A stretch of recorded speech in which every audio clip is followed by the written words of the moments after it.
Encounter is brought to you by the Broome County Council of Churches, where we connect compassion with needs as we inspire growth with dignity. You'll find us in special places throughout the community. For those who remain hungry, we provide meals. For those who are challenged, we build wheelchair ramps. We comfort those who are ill, minister to those who are confined, and we remain an advocate for change and understanding on behalf of every element of our community. Connect and inspire. Encounter the Broome County Council of Churches. Friends, welcome to the Encounter program sponsored by the Broome County Council of Churches. I'm your host today, Mark Kimpland, the pastor at the Endwell United Methodist Church. As I join with you today, I am ending my 33rd year of ministry under Episcopal appointment.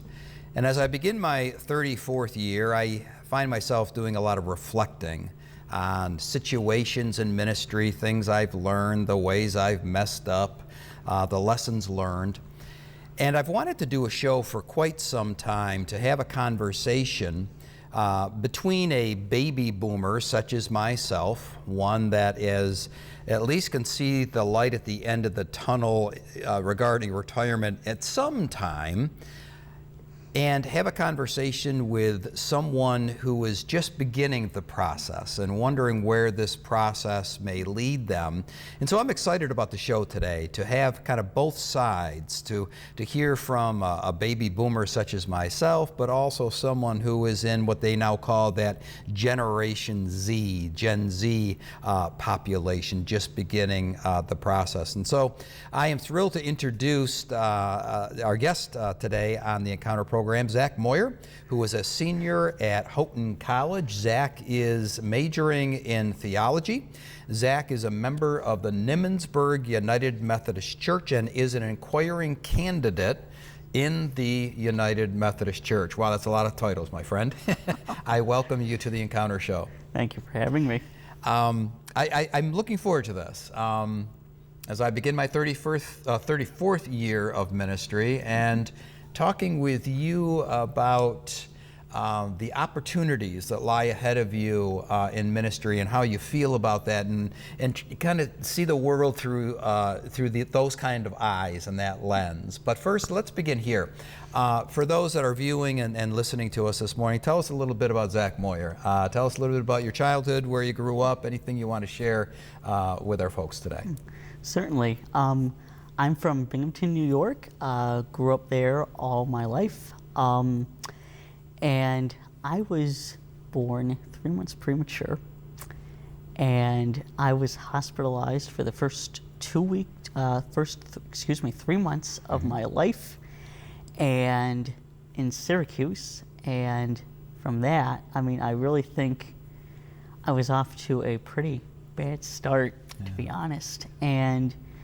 But then, thankfully, I made a full recovery, and just coming back to Binghamton, specifically to Endicott, to live for the first 3 years of my life.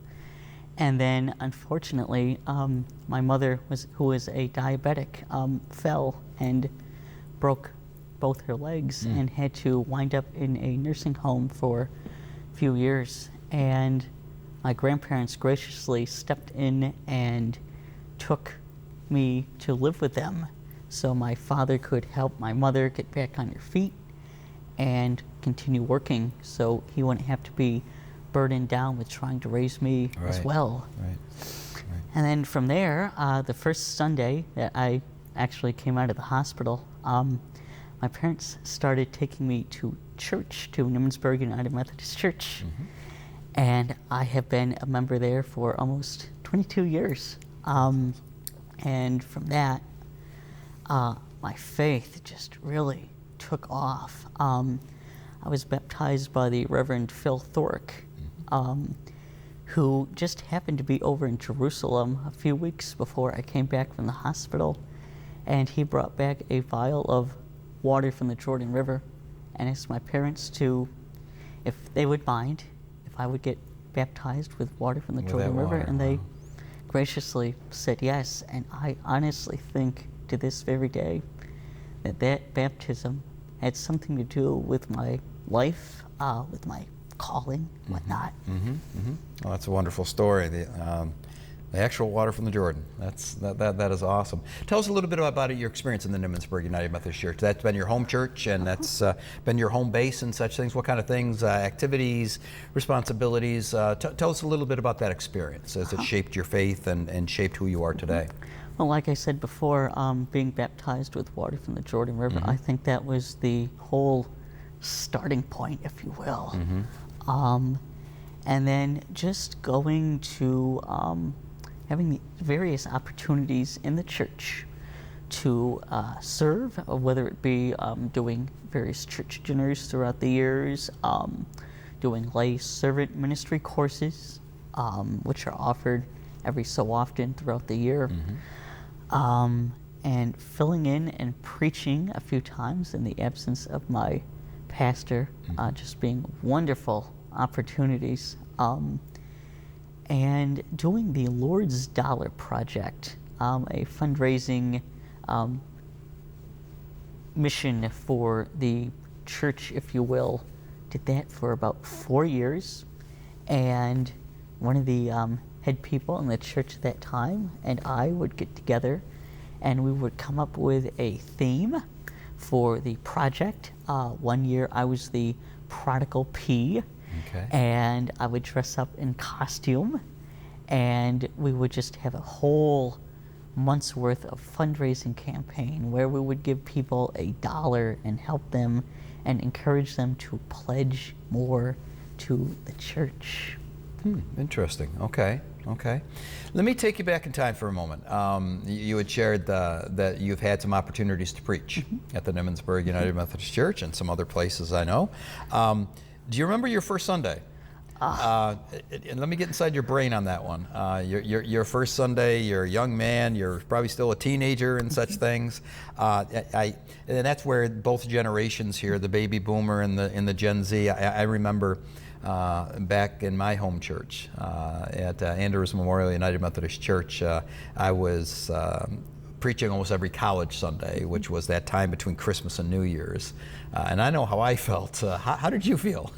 Oh gosh. Well, looking back on it now, being, oh gosh, what is it, 2 years ago now, thinking how far I have really come. Okay. I know that first Sunday, I got up really early and I went to the church to unlock the doors and just oh my gosh, just running around like a chicken with your head cut off, if you will. The adrenaline's flowing. The adrenaline's starting to flow.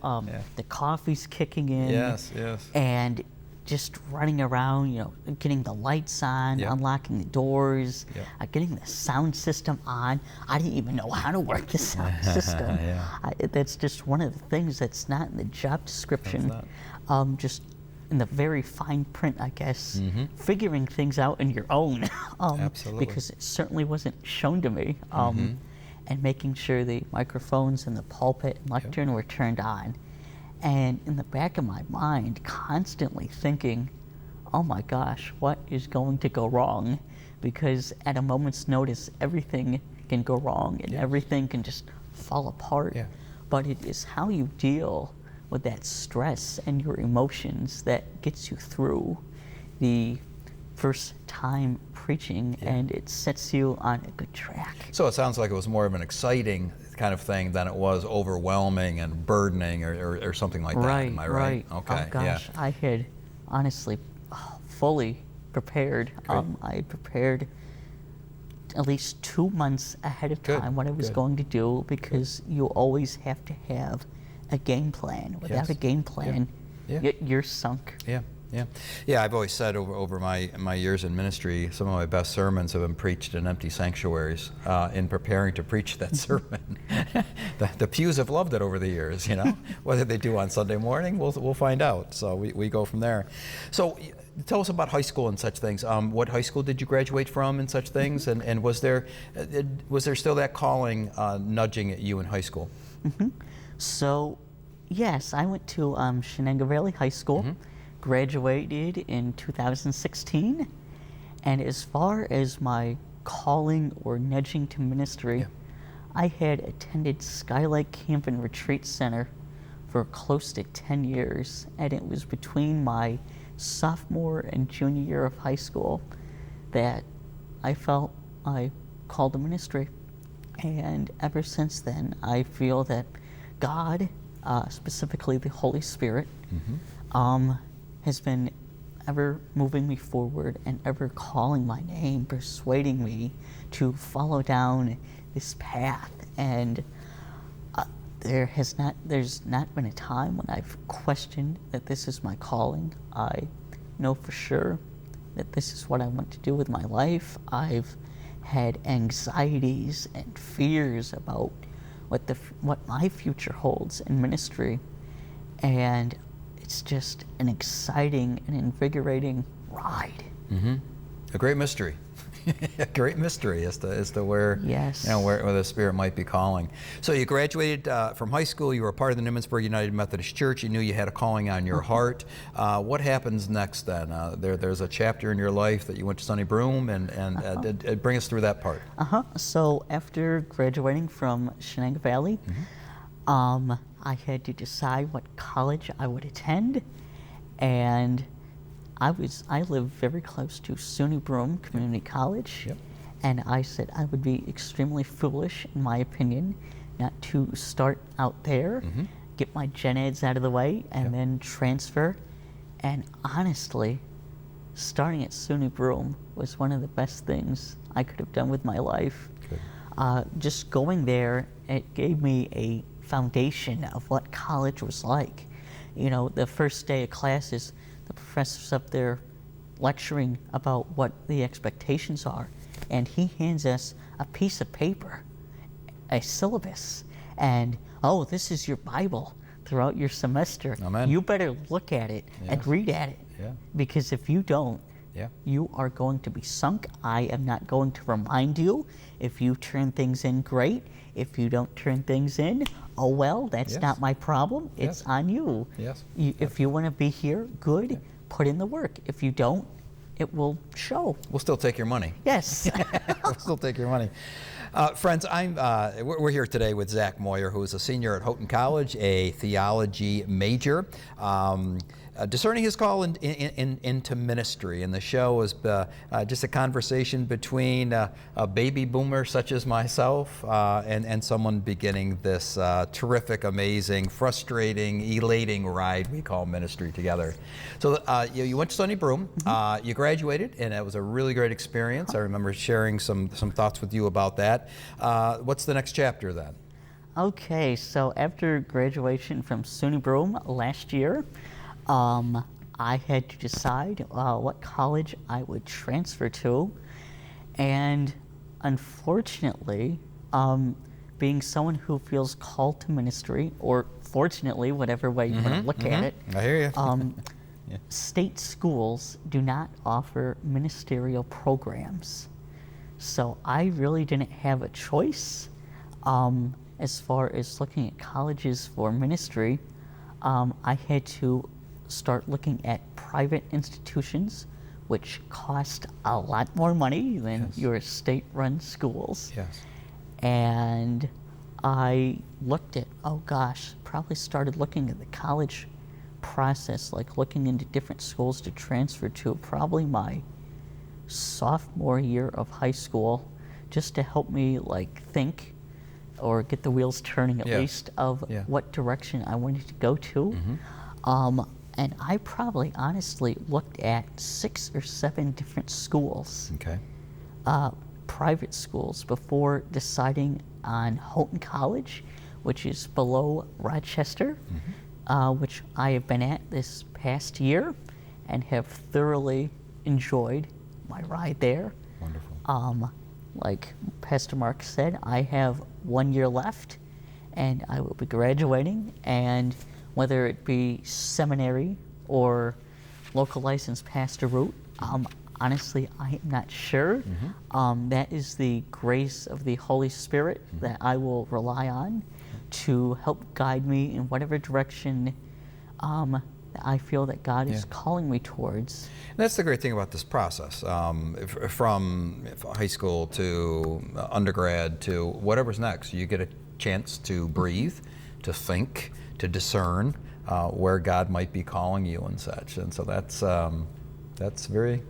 exciting. Now, in the United Methodist tradition, you're what's called an inquiring candidate. Tell our viewers and our listeners a little bit about that. So you're getting your undergraduate degree, but you're also an inquiring candidate in the process of within the United Methodist Church. Explain that for us. So the inquiring stage is in the United Methodist Church is what is known as the candidacy program. And during the candidacy program, you put your name into the district superintendent, who is in charge of probably 50, 60 churches in a particular area. I am a part of the Binghamton district, and I had to submit my name to Dave Koffel, our district superintendent, and say I am interested in being a part of the candidacy process. What do I have to do? And he got back with me and said that I would need a mentor, and this mentor would help guide me through many stages, many of which I still have to complete at this point, and just directing me where to go, who he was assigning me to. And I have been assigned a mentor, the Reverend Lee Harding up at Hilltop Nursing Home. One of the best. And yes, very good at what she does, and had wonderful conversations with her regarding the candidacy program and the directions. And oh gosh, just trying to think, I am at I have to do the psychological evaluation. Yes. And with a hefty fee with that. Yes. And the joke is, if you pass the psychological evaluation, you are crazy enough to be a pastor. Something's wrong with you. Yes. So lots of spinning plates right now, with your studies and the candidacy process and discerning all of that and such things. And now you are in the midst of a summer internship at the Endwell United Methodist Church. Tell us a little bit about that process. Well, in order for me to graduate from Houghton within the next year, I had to do a on-site internship, and I had talked to a couple pastors, like trying to figure out who would take me on. And going to Endwell United Methodist while I was on spring break in early March, I had talked to Pastor Mark about doing an internship, because I had to get this paperwork rocking and rolling by a certain date. Very important deadlines. If you don't get things in for deadlines, they are not going to get done.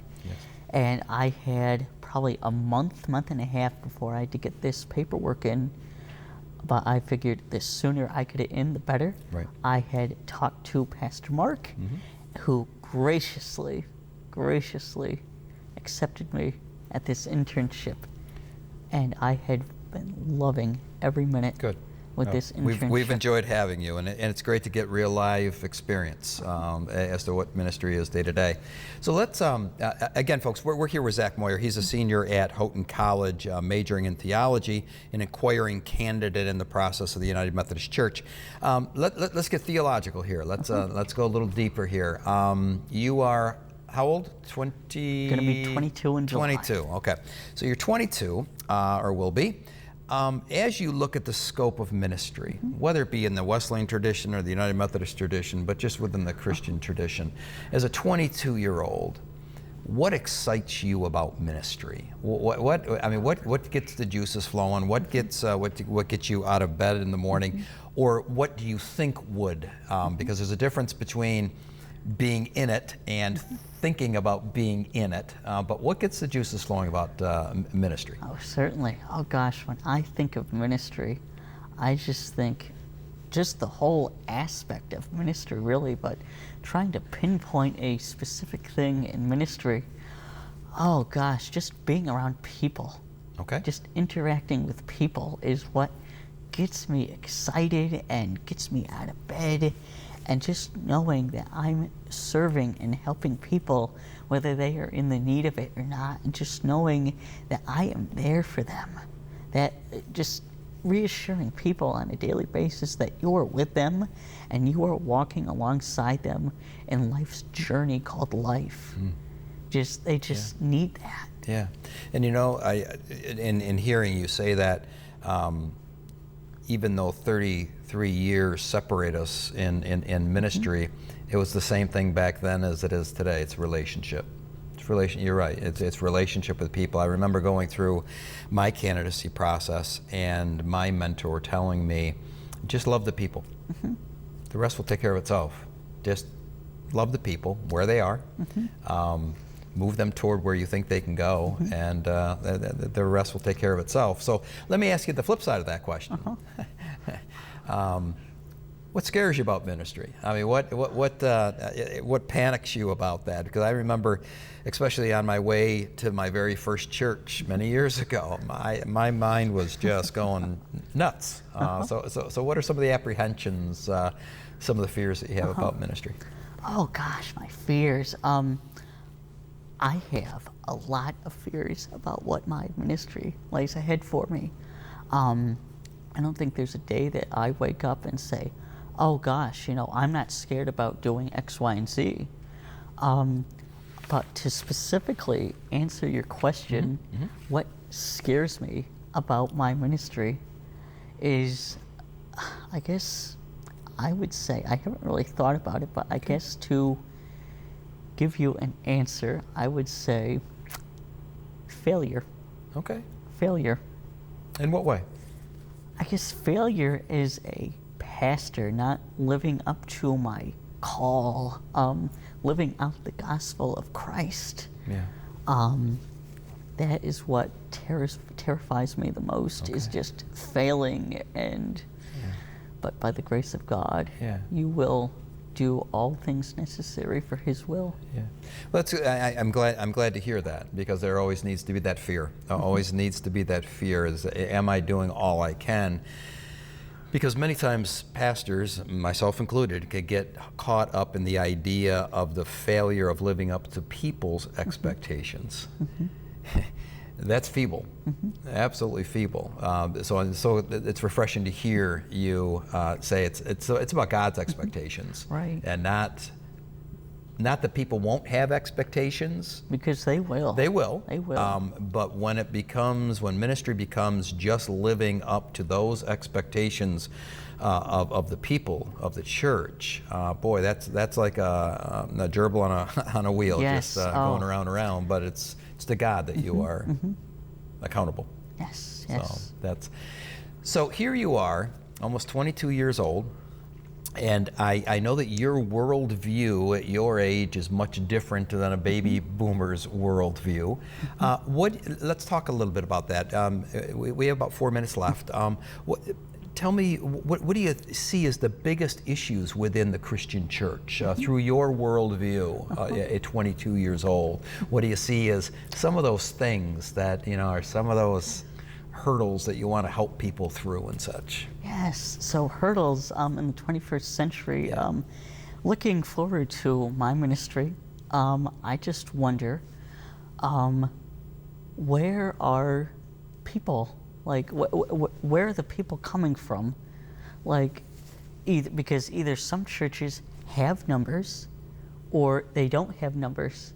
So it's how do you get out there and sell yourself and sell your church to draw people into you. That is the whole aspect. But on one hand, it makes me wonder, where are people in the 21st century? Where is the relationship with God? That I think that is the center, the epicenter of this question. Where are our relationship with God? I mean, and honestly, I don't think I can answer that question just yet. I don't know if we ever will be able to answer that question, but just something in the back of my mind. So how in the 21st century do you connect people with God and their understanding? Because you're coming from a life experience of you've known nothing but the church. Yes. And we live in a particular community.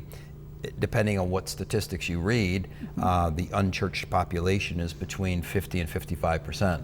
That's scary. that That is know scary. nothing about church.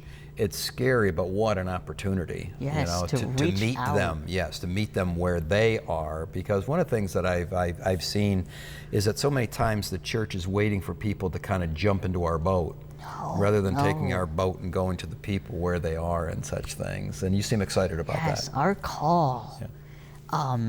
from the gospel is to make fishers of men and disciples of all nations. So if you are not making yourself out into the community to get people where they are at, the thing is, you need to go where they are at, not have them come to you. Yeah.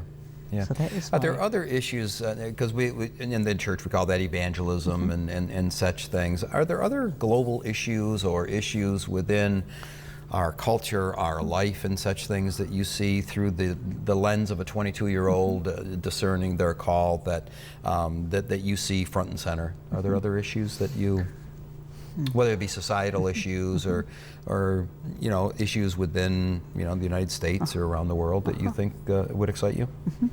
Oh gosh, just trying to connect to the unchurched generation. I think Okay. that really fascinates me. And it's how do I go about doing that? Okay. I'm not completely sure with that, but I'm not exactly sure like what tidbit of information I could specifically offer someone who is in my position looking at that number. Right. Because it has been said that your generation, this Gen C generation, is really the first majority unchurched generation that did not grow up in the church. And so your opportunity, which is a wonderful opportunity, is to how do I take this life experience of my lifelong relationship with the church and meld that with those that I will probably be around in most of my ministry who have not had that experience. Yes. So that's exciting. I'm excited for you. Zach, thank you.